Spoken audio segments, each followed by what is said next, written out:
Hello everybody and welcome back to another match reaction on the channel. It finished at the DW Stadium last night. Wigan Athletic 2, Charlton Athletic 3. Finally a win away from home, and we bloody made it difficult for ourselves right at the end, didn't we? A very good performance on the whole for the first 80 minutes. The last 10, very nervy. We nearly Charlton'd ourselves effectively. We were actually winless away from home going into this game, and finally we have taken, I think, a massive weight off of our shoulders, but like I said, made it very difficult for ourselves in the second half, in the final 10 minutes of the second half, should I say, because Wigan, I think up until that point, didn't really have any threatening opportunities. I mean, yes, they hit the bar once in each half. Wigan didn't really threaten us for most of the game up until, as I said, the final 10 minutes where we nearly Charlton'd ourselves and nearly threw away the victory that we definitely deserved on the night. But the most important thing is, as Michael Appleton did say in his post-match interview, the job is done. We got the job done. We got the 3 points in our game in hand as well, so a massive 3 points.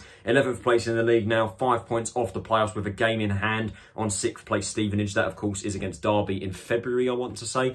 But we are back on track. For now, anyway, with that victory. Obviously, we now have a bit of a break in the league season with our FA Cup match on Sunday against Cray Valley Paper Mills. And then our next game, of course, is against top of the league Portsmouth away from home. So, tough game coming up. But it is good to end a pretty poor run of form, to be honest, last week. It was really bizarre last week.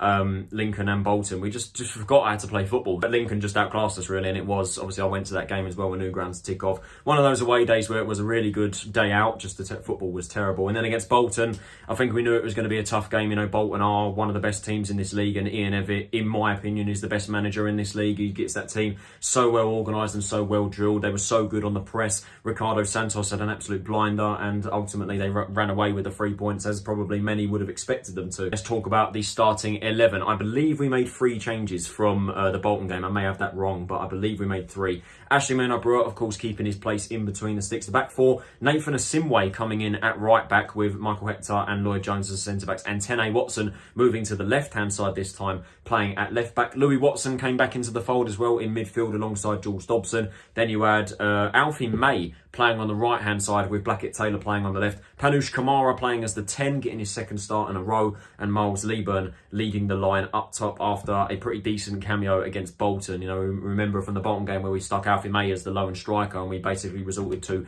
what we were doing when we had him up front under Appleton, you know, just pinging long balls to him, and they had Ricardo Santos at the back. There was no way he was ever going to wing headers. But today, last night, should I say, playing on the right-hand side. Again, another very new role for May under Appleton, and I didn't really know what to think with him being played out wide. But in terms of the starting 11, to be honest with you, besides that slight concern, I didn't have many complaints with the 11, to be honest with you. You know, Louie Watson coming back into the fold. I don't know why he was dropped, to be honest with you. I did think that Scott Fraser had played well off the bench in the last few games that he had played, but I didn't know whether it was justified him starting, to be honest, over Louie Watson, and even Panutche Camara as well. But then again, you do have to get the likes of Fraser and Camara back up to speed again, because they've obviously just returned from injury, and we will get into Camara, unfortunately, very soon with what happened to him in this game. But yeah, all in all, I can't say I really complained much about the starting 11. Obviously, Tennai Watson coming in at left back with the knock that Terell Thomas received in the previous match against Bolton. He was on the bench for today's game. Kirk was on the bench as well. We do need to discuss this.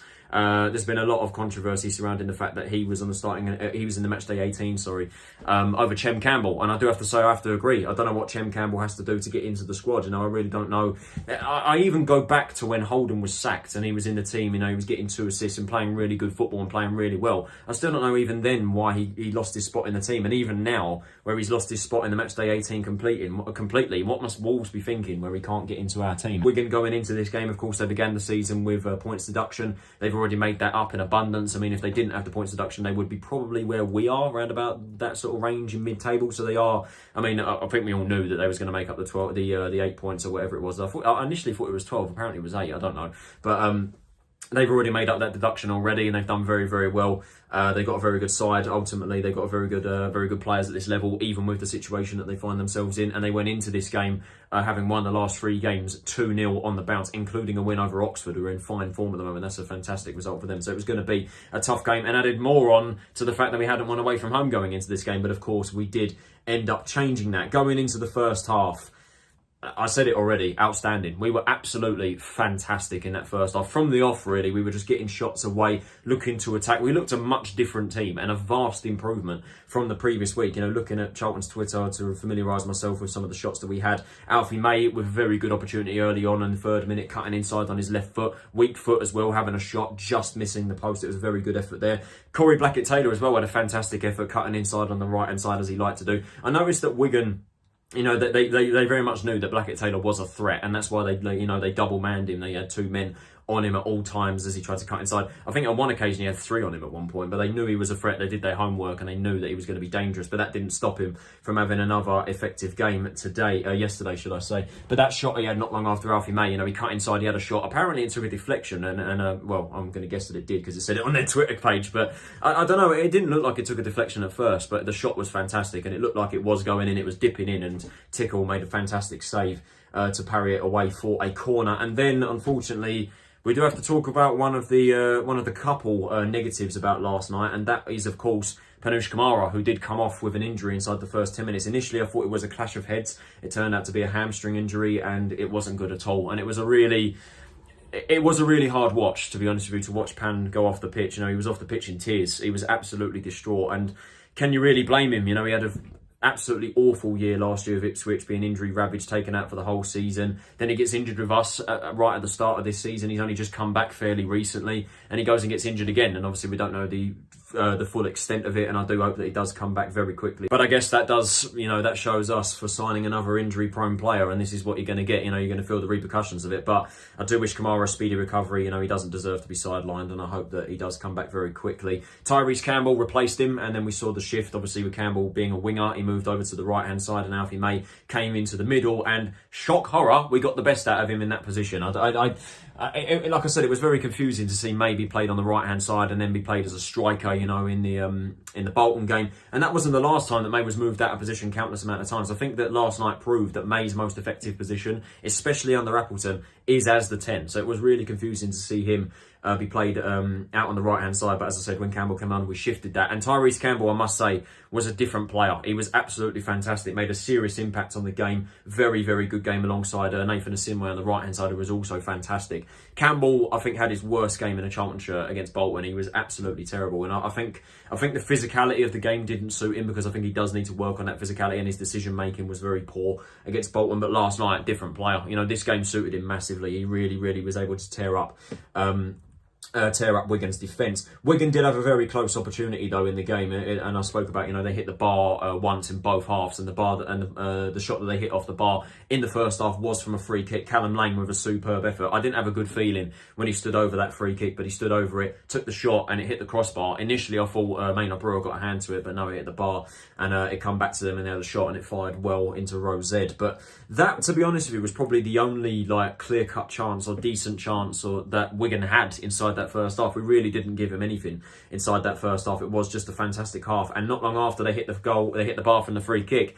Alfie May got himself on the score sheet and into double figures already for this season, with what we have to say is a bit of luck. You know, a corner come in, but I think it was a corner anyway, headed away, come out to Dobson. Dobson with some fantastic skill to shape away from his man, cut inside, lay it out to the right-hand side to Louie Watson. Watson puts the ball into the box. Alfie May, unmarked, but near it on the edge of the 6-yard box. One of their lanky defenders is unable to header it. He just misses it, and it comes to May nicely. He heads it. Tickle makes the save, and it bounces off of Alfie May's leg and goes into the back of the net. They all count. That's what they all say in it. And 10 minutes later, he would have his second and 11th of the season with a very, very good finish. Louie Watson with the assist. Again, Alfie May, fantastic, shaping his man.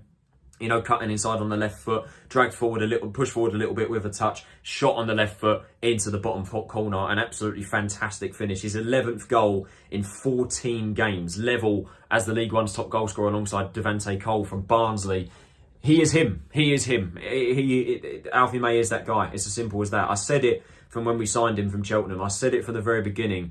He is the striker that we have lacked since Lloyd-Taylor left, and finally we've got it. 11 goals in 14 games is absolutely ridiculous. And we have to remember, May didn't score inside like the first 5 games of the season, I think it was. He broke his duck against Oxford, I think it was, away from home. It took him so long to hit the back of the net, and now that he's firing on all cylinders and he's scoring goals for fun. He is him. That wasn't it. We did, of course, get our 3rd goal before the break, and it was Blackett-Taylor with another contender for goal of the season, an absolutely unbelievable team goal. Lloyd Jones making a fantastic interception, comes out to Dobson. Dobson flicking it over the defender's head. Unbelievable skill again by Dobson. He produces a brilliant pass to Leaburn. He was hit quite heavily at him, but Leaburn with an excellent touch to bring it down, get it to his feet, with a brilliant little flick in towards Blackett-Taylor, and just on the edge of the box, Blackett-Taylor with a first-time effort to find the near post. His 5th goal of the season, 5 goals and 5 assists for Blackett-Taylor now. He is cooking this season, and certainly we were in this first half. That was half-time, 3-0 up, as I said, outstanding, and probably, I would have to say, the best first half performance we've seen all season. And it's weird to say that, because we have been accustomed to us being a second half team. Usually it's the other way around. We don't play well in the first half and then we turn on the gas in the second half. We come out guns blazing. But it was really refreshing to see us come out the blocks in the first half and dominate a game like we did. Because like I said, bar that free kick that Wigan had, they didn't really threaten us inside that first half. Defensively, we were able to cope with them. Attackingly, we were just outstanding, just kept hitting them, kept attacking. Really, really good. The wide play was excellent. The wingers were superb. May was unreal. Leaburn was fantastic, holding up the play with the ball at his feet. He was absolutely excellent. The midfield too, Dobson and Watson, unbelievable combination. And that shows definitely that Watson should not be dropped from here on in. And like I said, the defence, Lloyd Jones, excellent as ever. Michael Hector was a brick wall. He was absolutely outstanding. And I have been a harsh critic of Hector. And to be honest, I still kind of am. I still don't rate him massively, but because he has a mistake in him. He does have a mistake in him, but I will say under Appleton, he has got a lot better and he has improved. And last night, I would say, was the best performance I've ever seen from him in a Charlton'd shirt. He was really, really good. Nathan Asiimwe as well, coming back into the fold. He was excellent. Did have a bit of inexperience though. He misplaced a couple passes and he, at times, put himself in a bit of danger. But ultimately, I think he had a very good game. And Tennai Watson as well was excellent in the left-back position. And then in the second half, as I said in the beginning, Wigan had to change something. They had to make changes. They had to shift it up. Ultimately, they were 3-0 down and they brought on Marshall Godot, I believe that's how you say his name, or Godot, I don't know how you say his name. And Stephen Humphrey's come on as well, and they made one more change as well. I can't remember who it was, but they made another. Ultimately, they had to change it. They had to make changes. They were well behind in the game. They didn't, as I said, they didn't really have anything inside the first half whatsoever. Did it the crossbar again inside the second half. Callum McManaman come on. He crossed the ball into the box in towards the back post. Terell Thomas managed to get a foothold to it. It sort of looped over Maynard-Brewer and hit the bar. It was a very, a dangerous attack. And it was, I said it downstairs when I was watching it. I said, the one thing we don't want to do after them making those changes, making 4 changes, 3 changes at half time, obviously, and then McManaman coming on as the 4th.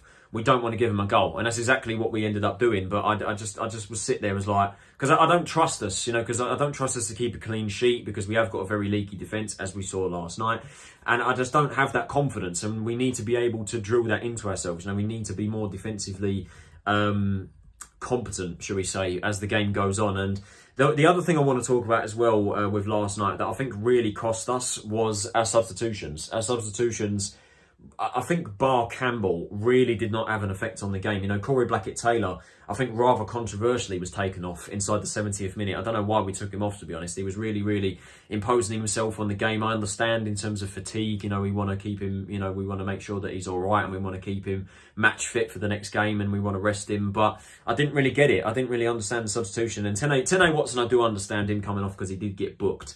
I think straight after he got booked, and then straight after that he got subbed off. Terell Thomas come on in his place at left back, and then Scott Fraser, I think was it Fraser? Yeah, it was. Scott Fraser replaced Blackett-Taylor, and then we saw Alfie May once again shift positions. Went over to the left this time, and Fraser went into the middle as the 10.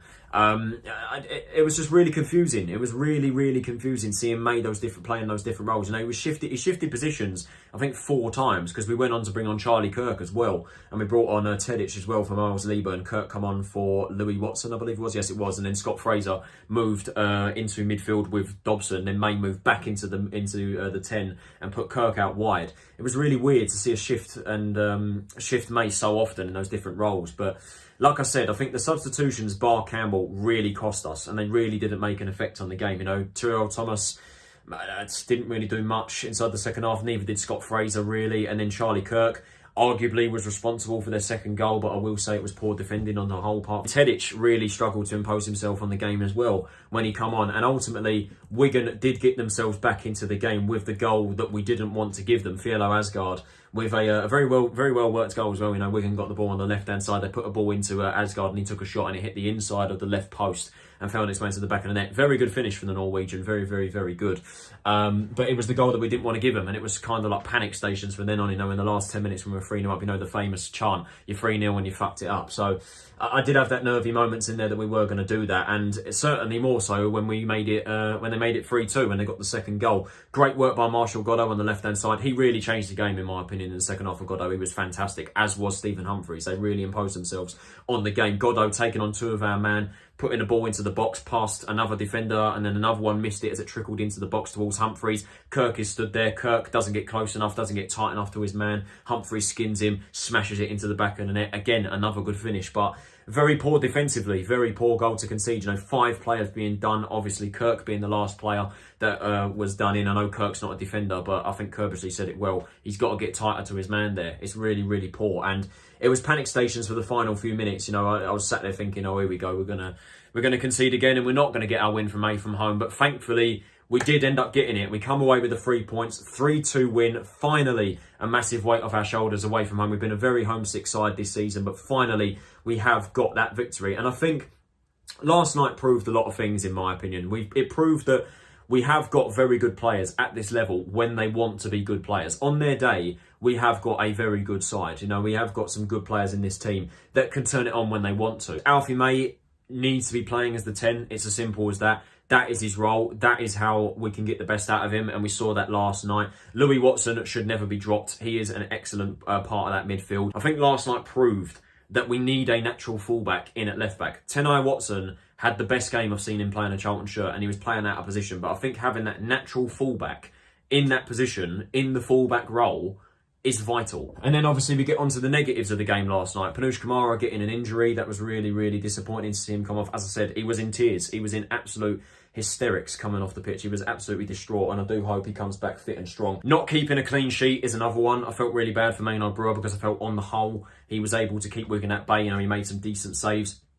Some shots were straight at him. You know, he ultimately, I think on the whole, didn't have an awful lot to do. And I obviously know Wigan hit the bar, but twice.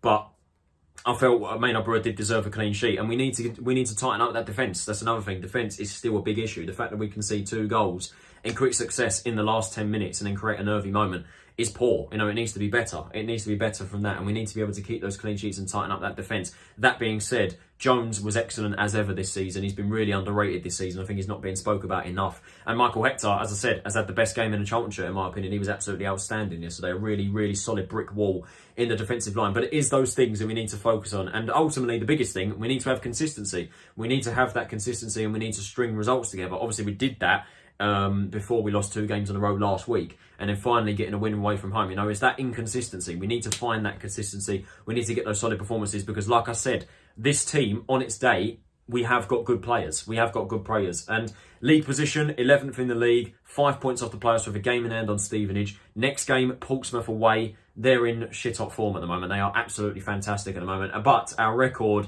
there at Fratton Park speaks for itself, and that's why it sold out so quickly. I couldn't get a ticket in time, which I'm gutted about. But we know how good we are at that place, and if we can get a result there, that would be absolutely fantastic and keep that momentum going, because that's what we need to do. Like I said, we need to find that consistency, but thank Christ that we finally got a win away from home. So that is it for this match reaction, guys. I hope you guys did enjoy it. If you did, can you possibly leave a like, subscribe if you are new to the channel, and turn on those post notifications so you're notified of every time I upload a new video. What do you guys think of the game? Let me know in the comments below. This has been Tyler Robinson. Have a nice day, and I will see you all in the next video. Take it easy, stay safe, and I'll see you all then.